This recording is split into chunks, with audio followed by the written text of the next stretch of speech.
Welcome back, 5th grade. We're going to pick up at chapter 4 of The Legend of the Skeleton Man by Joseph Bruchac. And just a reminder, in the last chapter, she's living with this old man who says he's her uncle, and he locks her into her room every night.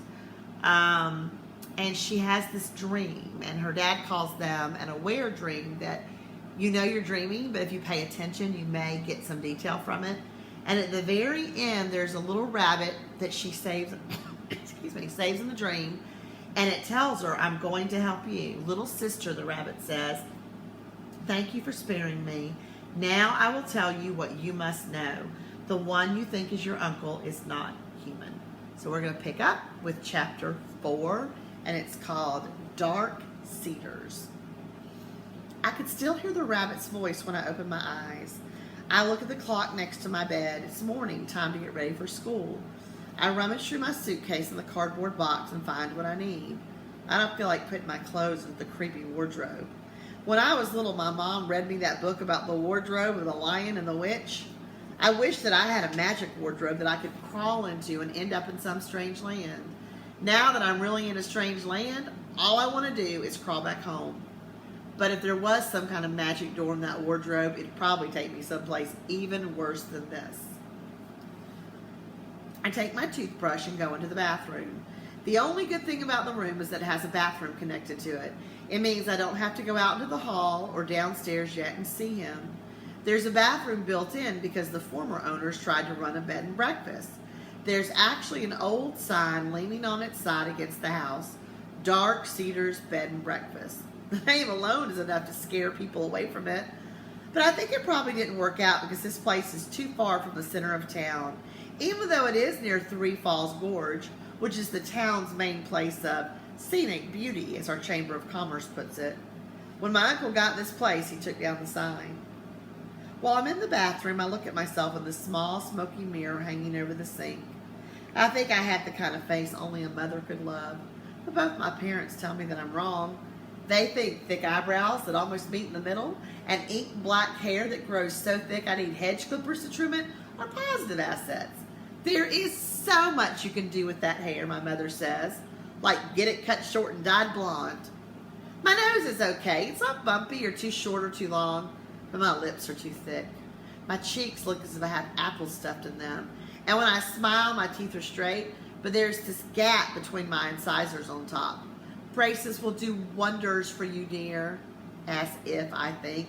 I can't wait till I'm old enough to get a real makeover like they have sometimes on that shopping channel.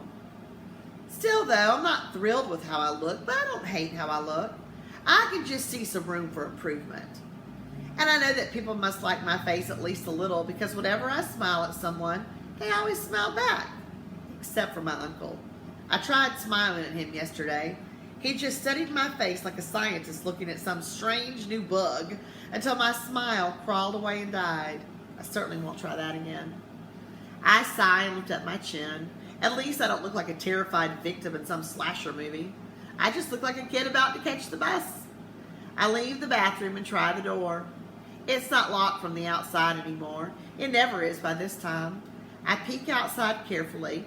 My backpack with a large empty plastic container in it over my shoulder.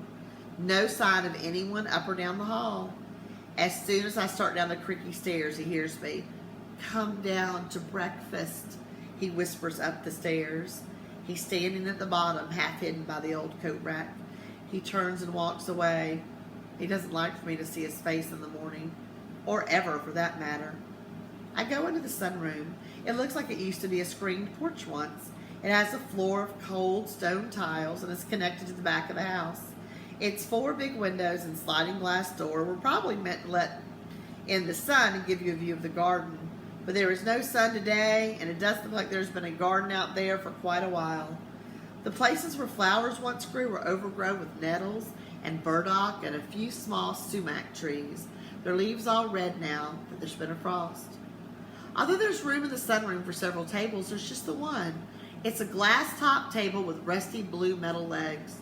The 2 chairs are made of the same rusty blue metal with curlicue designs. The table is set for one. As always, he's always eaten. At least that's what he says. I've never seen evidence of his breakfast. I see his back as he goes out the sunroom door.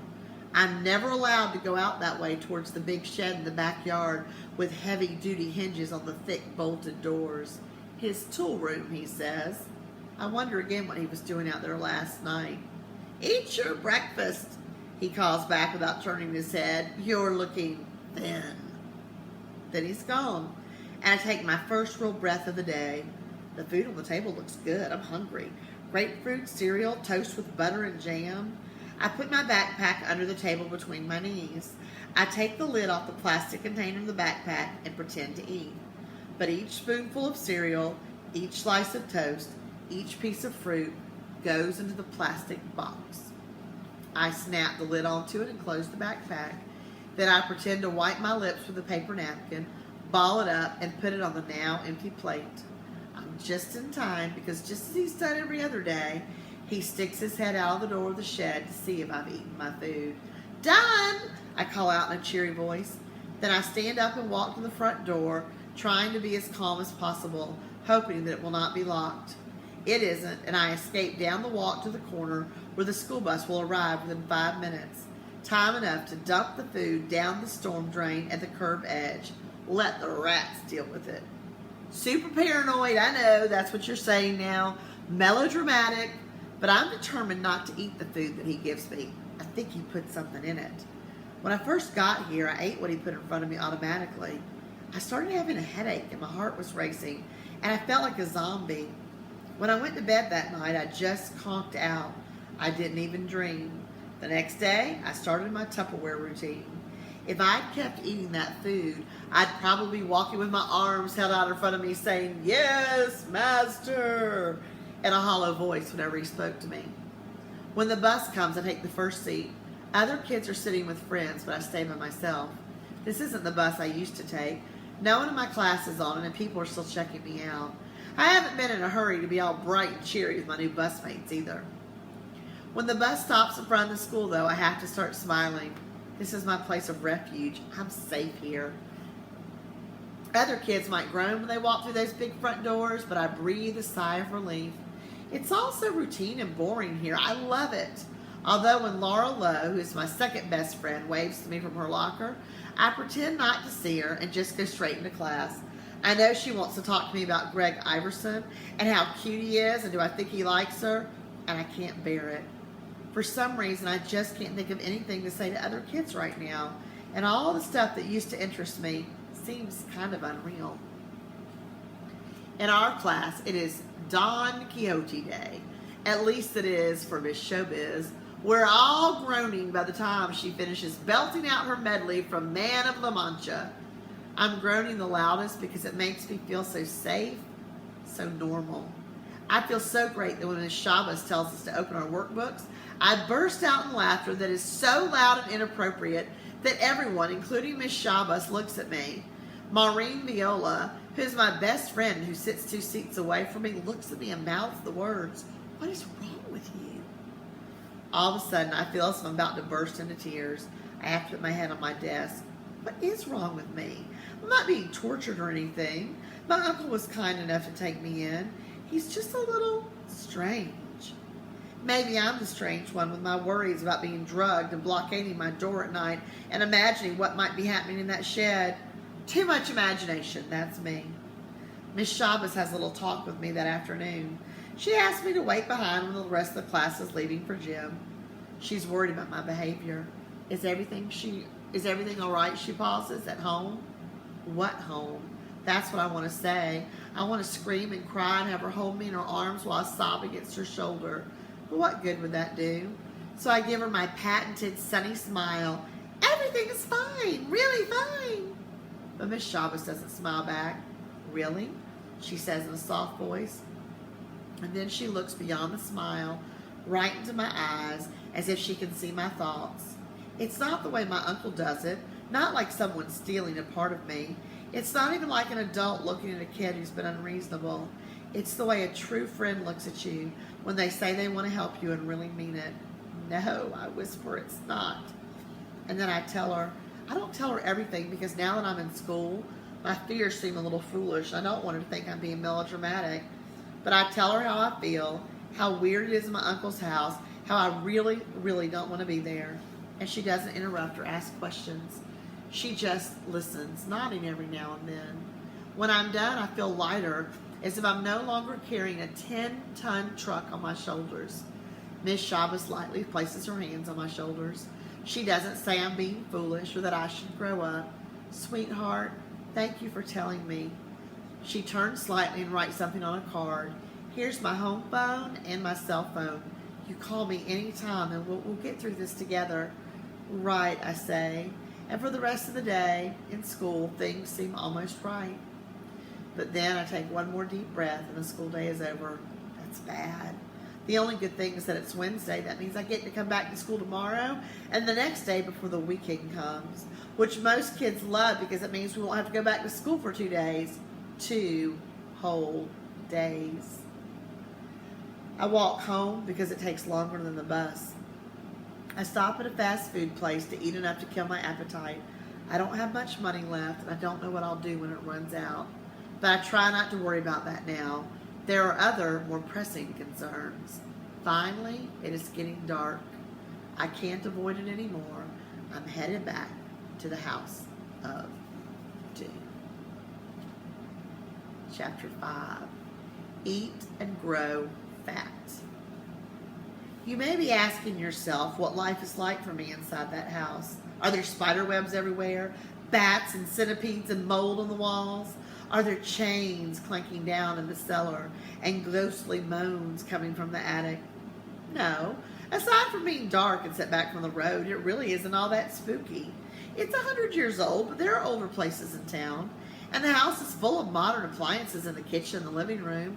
Dishwasher, microwave, a TV with cable. My uncle even has a personal computer. I saw it once through the open door of his study. He spends a lot of time in that room, and I imagine he must be surfing the net, visiting all the weirdest websites probably. But what makes the house strange is the way it feels when you get inside it. I saw an old movie once where someone walks into a room and then the door disappears and the walls start moving in. It's something like that, and I always feel as if someone or something is looking at me. But when I turn around, there's nothing there. And then there's that way my uncle acts. Like when you'd expect him to be waiting for me, his niece, to come home to ask how my day went. He's not. He's not here. There's just a note on the front door, not handwritten, but out of his printer. Back later, dinner in the fridge. He's left food for me in the refrigerator for the last 2 nights as well. The food I'm supposed to eat is on a plate on the top shelf, ready to pop into the microwave. Anyhow, it makes it easier for me. I flip on the garbage disposal and spoon the loathsome stuff, a huge plate of spaghetti with meatballs, down the sink drain. If I ate everything he gave me, even if it wasn't full of drugs, I'd get as fat as a butterball turkey. I could go into the living room and watch TV, or one of the videos from the libraries of movies he has next to the VCR. There's a lot of stuff there some people think kids like to watch, Disney movies, but I don't want to. It's the thought of having him walk in while I'm watching something, or even worse, of him watching me without me knowing it. I've got homework and books to read in my backpack. I'm seeing much more of the school librarian now than I ever did before my parents disappeared. Before I go upstairs, I look out the kitchen window and see the light is on in front of his shed. That either means he's going out there and he forgot to turn it off. No way am I going out there to find out which it is. I put the chair in front of my door and take a quick bath, put on my PJs and my favorite pink robe, which I've worn just about every night for a year now. I move the bedside lamp closer so I can get the most out of its light, lie down on my stomach, and breeze through my homework. Even the math problems are really no problem at all. Then I pull out one of the books I'd borrowed. It's one that Miss Shabbos once said I had to read because you can really identify with the heroine and it takes you somewhere else. Which is where I want to be, somewhere else for sure. Turns out she was right. The book truly does take my mind off things. Before I know it, I've read a dozen chapters. I feel like I'm on a sailing ship with the heroine, until I start wondering what Charlotte Doyle would do if she switched places with me. And I realize that I don't know what she would do any more than I know what I should do. I put a bookmark in to keep my place, lean back on my pillows, and close my eyes. As always, at least since I've been here, I don't turn out the light. Just want to rest my eyes. I don't want to go to sleep. but I do. And instantly, I am there in that same dream. I'm back in the cave, the body of a partridge warm and limp in my hands. I'm holding it out to my uncle as he crouches in the corner. Without looking over his shoulder, he reaches an arm back.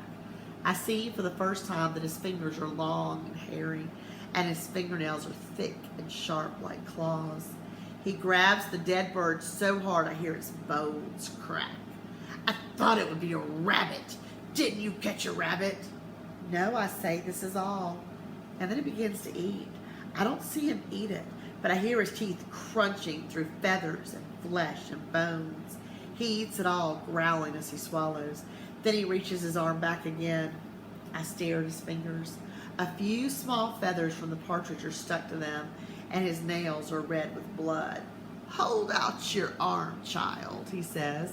I don't give him my arm. Instead, I hold out a stick the size of my wrist. His groping hand closes around it. Urgh! Even thinner and harder than before. No flesh at all, only bone. You must eat more, my niece. Eat and grow fat for me. I sit up, I'm awake, and I say that. I'm awake, it was all a dream. But then I look around me and I see this room as bare and cold as the chamber of a cave. And then I hear the click, click, click of the locks. No, it wasn't a dream. And that's where we're going to stop. So when we pick up again, we're going to pick up on chapter 6, which is called No Pictures. And we will try to read 6, 7, and 8 in our next sitting. So I hope you're enjoying this book by Joseph Bruchac, The Legend of Skeleton Man. The first one is Skeleton Man, and the second one is Return of Skeleton Man. So there are actually 2 stories in this book, and I'm going to kind of hold it up here in case you're interested, in case you want to order it from Amazon, which is where I got it from, if you want to read along with us or read ahead. So 5th grade, I miss you. Time to turn your lights on, put your shoes back on, and put your comfy away, and I'll see you guys